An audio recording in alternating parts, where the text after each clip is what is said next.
এখন 2026 সালের মার্চ মাস চলে। এই 60 দিনে কতটুকু পড়ছো, কয়টা চ্যাপ্টার পড়লা, ডেইলি এভারেজ স্টাডি টাইম তোমার কতক্ষণ ছিল? That was less then 5 hours. Second একটা কোশ্চেন করি, তোমার ফোনের এভারেজ স্ক্রিন টাইম কতক্ষণ ছিল? 10 আওয়ার প্লাস।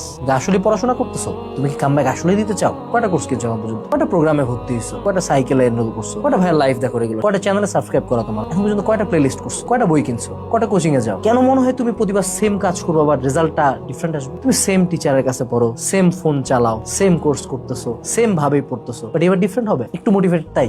আর কতদিন এমনি যাবে? তোমার মা এখন রান্নাঘরে কাজ করতেছে, যায় তার রান্নাঘরটা একটু দেখে আসো তো। তোমার বাপের রুমটাতে যাও, তার কাপড়গুলা দেখো, ফোনটা দেখো, তার জুতাটা দেখো, তোমার দিকে তাকাও। কি করতেছো তুমি লাইফের সাথে বলো দেখি? বাংলাদেশ কিন্তু খুবই কম্পিটিটিভ একটা জায়গা। মাত্র 2% 5% মানুষজন চান্স পায়, মাত্র 10% মানুষজন পাস করে, জিপিএ 5 পায়, ভালো করে লাইফ। তুমি যেভাবে চলতেছো এভাবে কি পারবো?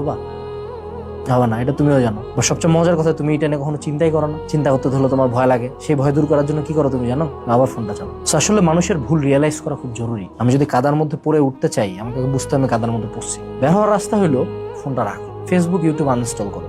ইউটিউব ফেসবুক থেকে পড়াশোনাটা জাস্ট বাদ দাও। আমি নিজে একজন নেটটেক প্ল্যাটফর্ম ওনার। আমি চাই না তুমি ফেসবুকে আসো, আমি এটাও চাই না তুমি আমার ভিডিও আর কোনোদিন দেখো। তুমি আমার যত ভিডিও দেখবা আমার লাভ তত। একটু লাইফ নিয়ে সিরিয়াস হও। মার্চ চলতেছে, ডিসেম্বর চলে আসবে, তোমার লাইফে কোনো চেঞ্জ হবে না। পড়াশোনার টেবিলে ফিরে যাও, ফোনটা রাখো।